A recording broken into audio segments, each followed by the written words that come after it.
Hello friends, welcome to SMTNPSC group 4 2026க்கு படிக்கிறவங்களுக்கு எங்கேருந்து start பண்ணணும், ஃபஸ்ட்டு எதை படிக்கலாம் அப்படின்ற ஒரு கன்ஃபியூஷனில் இருப்பீங்க. நீங்கள் பிகினர்ஸாக இருந்தாலும் சரி, ஆல்ரெடி படித்தவங்களா இருந்தாலும் சரி, இந்த வீடியோ உங்களுக்கு ரொம்ப யூஸ்ஃபுல்லாக இருக்கும். கடைசி வரைக்கும் பாருங்கள். ஸோ ஃபஸ்ட்டு தமிழ் நம்ம எடுத்துக்குவோம். தமிழில் இந்த புக்ஸ் எல்லாமே இப்போ இருக்க ஸ்கூல் ஸ்டூடெண்ட்ஸ் படிச்சுட்டு இருக்க books. 6th 7th 8th 9th 10th 11th 12th அதாச்சும் இப்போ கரண்ட்ல இருக்க ஸ்கூல் பசங்க படிச்சுட்டு இருக்க புக்ஸ் இந்த 7 புக்ஸ். அதுக்கடுத்து இது எல்லாமே வந்து சமச்சீரோட புக்ஸ். சமச்சீர் அப்படின்னா 2016 17 அந்த ரேஞ்சஸ்ல இருந்த book. 6th 7th 8th 9th 10th இதில் ஒரு 5 புக்ஸ் இருக்குது. ஆல்ரெடி நம்ம இப்போ கரண்ட்ல இருக்க புக்ஸில் ஒரு 7 புக்ஸ் இருந்தது. அப்புறம் இது வந்து சிறப்பு தமிழ் புக்ஸ்.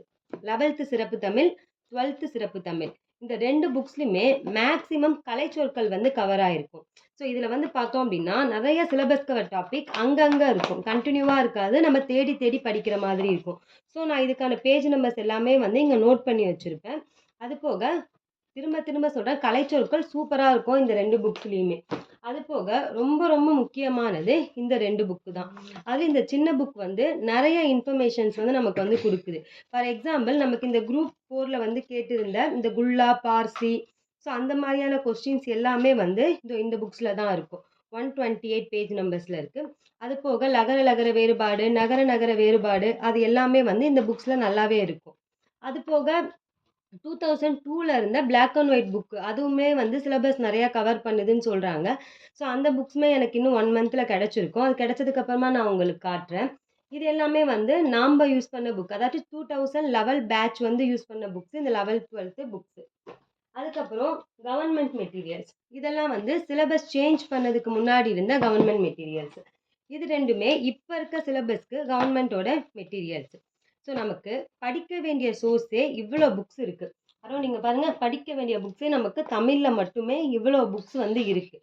ஸோ இதெல்லாம் விட்டுட்டு நம்ம ஃபஸ்ட்டு எடுத்தோடனே அவுட் சோர்ஸுக்கு போகிறது ரொம்ப ரொம்ப தப்பு. ஸோ நான் இப்போ தான் படிக்க போகிறேன் அப்படின்னா ஃபஸ்ட்டு இந்த புக்ஸ் எல்லாம் கலெக்ட் பண்ணுங்கள். ஃபுல்லாக கலெக்ட் பண்ண முடியலனாலும் இந்த வருஷ புக்கை ஃபஸ்ட்டு கலெக்ட் பண்ணுங்கள்.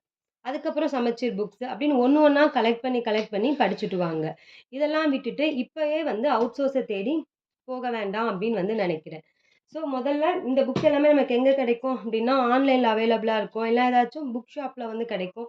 ஸோ புக்ஸை கலெக்ட் பண்ணி புக்ஸில் படிங்க. பிடிஎஃப்பை வந்து அவாய்ட் பண்ணிவிடுங்க. நம்ம புக்ஸில் படிக்கும்போது நமக்கு வந்து நிறைய விஷயத்த நம்ம வந்து ரிப்பீட்டில் வந்து பார்க்கும்போது நமக்கு ரொம்ப யூஸ்ஃபுல்லாக இருக்கும். ஸோ வந்து எடுத்து இப்போ நிறையா லாஸ்ட் குரூப் 4 பார்த்ததுக்கப்புறம் எல்லாருமே அவுட் சோர்ஸை போகிறாங்க. அது வேண்டாம். பிகினர்ஸாக இருந்தாலும் சரி, ஆல்ரெடி படித்தவங்களா இருந்தாலும் சரி, இந்த புக்ஸில் எல்லாமே எப்போ நம்ம படித்து முடிச்சிட்டோம் அப்படின்ற சாட்டிஸ்ஃபேக்ஷன் உங்களுக்கு வருதோ, அதுக்கப்புறம் நீங்கள் வந்து அவுட் சோர்ஸ் வந்து போங்க. முடிஞ்ச வரைக்கும் புக்ஸை கலெக்ட் பண்ணிக்கோங்க. தேங்க்யூ. என்னோட அடுத்தடுத்த வீடியோஸில் நான் ஜிஎஸ் நான் எப்படி படித்தேன், அதாச்சும் நான் ஒரு 10 மார்க்ஸில் மிஸ் பண்ணியிருக்கேன் இந்த வாட்டி. ஸோ ஜிஎஸ் நான் எப்படி படித்தேன், பாலிட்டி, ஐஎன்எம் அதெல்லாம் வந்து என்னோட ஐடியாஸை நான் உங்களுக்கு ஷேர் பண்ணுறேன். ஃபாலோ பண்ணிக்கோங்க. பை.